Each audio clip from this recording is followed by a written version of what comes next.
les conclusions de ce schéma directeur ont consisté à émettre des objectifs qui sont assez simples. Le premier, c'est la réduction par 2 de nos ordures résiduelles qui sont à 212 kg actuellement par habitant et que donc nous comptons avoisiner les 100 kg en 2030. Le deuxième objectif, c'était la valorisation de la matière, que nous valorisons aujourd'hui autour de 48% de ce que nous collectons. Il nous a semblé que les biodéchets étaient un ingrédient important, donc par eux-mêmes, ils rentrent bien dans cet objectif de valorisation, etc., que j'ai cité, mais aussi parce qu'ils interpellent l'habitant à provoquer un nouveau réflexe chez lui, une nouvelle, avec je dirais ça, dans un geste quotidien, avec en plus, pour le service public, une nouvelle attitude, puisque le service public, pour l'essentiel en matière de déchets, collectait des déchets mis sur la voie publique, des containers sur la voie publique. Or là, collecter les biodéchets, ça signifie rentrer chez l'habitant, expliquer avec lui des nouveaux gestes, parler du problème de la place d'un nouveau récipient de bioseau à placer chez eux, de nouveaux gestes à avoir, de fréquence, de crainte, de tous les éléments qui peuvent être freins, évidemment, aux gestes de l'habitant. Mais cet élément de discussion a fait que, finalement, on obtient en général un geste collatéral qui consiste à ce que la valorisation des matières se fait de meilleure façon dans les foyers qui sont amenés à participer à la collecte de biodéchets. Alors la phase d'expérimentation que l'on a mise en place, elle a concerné 7000 habitants, avec donc une grosse partie qui était la typologie typique très verticale que nous avons dans le bassin grenoblois, qui est particulière, c'est 75% d'habitat vertical, et puis une partie qui était en habitat individuel. Voilà, donc effectivement, il y avait un aspect de représentativité de la future collecte.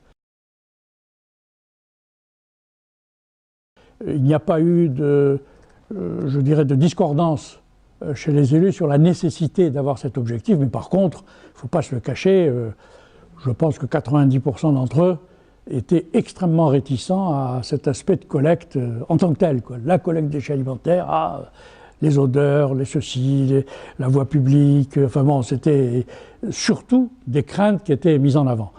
Mais en plus de se donner le temps, justement, de mener cette expérience pour pouvoir tirer un bilan, a été un élément extrêmement rassurant pour les élus. Avec ce résultat rassurant qui a consisté à avoir une moyenne de 20 kg par habitant, qui, soit dit en passant, était l'objectif que l'on avait inscrit aux alentours de 2025-2028. Donc finalement, ça a été une crédibilisation à la fois de l'objectif.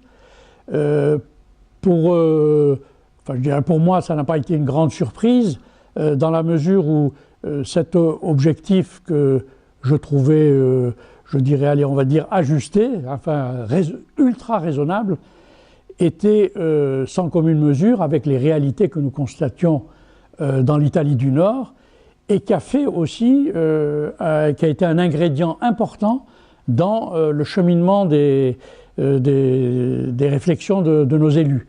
Nous sommes dans je dirais une cité où le flux méditerranéen et notamment italien reste extrêmement, même je dirais presque prédominant, et donc pour les élus, d'avoir à constater que dans un pays latin, il y a des résultats qui sont au-delà de ce que nous voulions comme objectif en 2030, a été un élément totalement, je ne dis pas rassurant, mais qui a fait taire toutes les craintes. Nous avons affaire à des syndics qui ont une gestion, je dirais, comptable des charges de l'immeuble, etc., qui sont assez éloignées des problématiques extrêmement concrètes. Et puis nous avons des sociétés de nettoyage qui, elles, sont très fugitives, quoi. Elles sont là 1 heure par jour, avec des horaires différents, avec des personnes aussi, souvent avec des précarités, etc. Donc nous avions une grosse difficulté d'avoir les interlocuteurs qu'il fallait pour déjà passer la première étape, qui était la mise à disposition d'un bac. Allait-il y avoir la place et allait-il y avoir les moyens pour que cette sortie du bac se fasse régulièrement? C'est effectivement un gros effort, parce que évidemment il faut passer souvent à certains endroits 3 fois pour arriver à avoir une couverture importante et significative des habitants. Mais nous avons eu que 1% de gens qui ont refusé de participer à l'expérience. Des sociétés de type associatif qui avaient déjà beaucoup milité sur cet aspect comportemental des habitants. Donc ça a été aussi très aidant d'avoir des personnes qui étaient tout à fait orientées, pas seulement sur l'aspect logistique, de livraison de bioseaux et de sacs, mais aussi sur justement l'accompagnement, la manière de faire passer aussi le message auprès des habitants. Et nous allons le faire par tranche de 50 000 habitants tous les 6 mois. Ce qui nous permet, du point de vue de la logistique, d'être en phase avec les moyens qu'on est capable de mettre en place, qui ont consisté justement d'abord à acquérir les bacs, les pucer, les mettre en place dans chaque collectif ou habitation, distribuer les bioseaux, distribuer les sacs, trouver les modalités de pérenniser la distribution de sacs, qui a été aussi dans l'expérience un élément que nous avons dû résoudre, parce qu'au bout d'un certain nombre de mois, il n'y a plus de sacs, donc quid, et si on fait une rupture dans le geste, on sait que c'est très difficile après à rattraper. Nous allons accentuer la campagne de mise à disposition de composteurs, y compris en zone urbaine dense, avec un raisonnement simple. Tout ce qui ne nous est pas proposé à la collecte au service public, c'est toujours ça de gagner. C'est toujours ça en moins à traiter, à transporter, etc. Donc globalement, ça sera une économie de charge pour tout le monde. Bien, alors je regrette évidemment de ne pas être avec vous à Montréal, ne serait-ce que pour profiter du débat qu'il va y avoir autour des biodéchets et ne pas être représenté, je dirais, de manière plus vive, enfin, l'ensemble du déploiement que nous sommes en train de faire.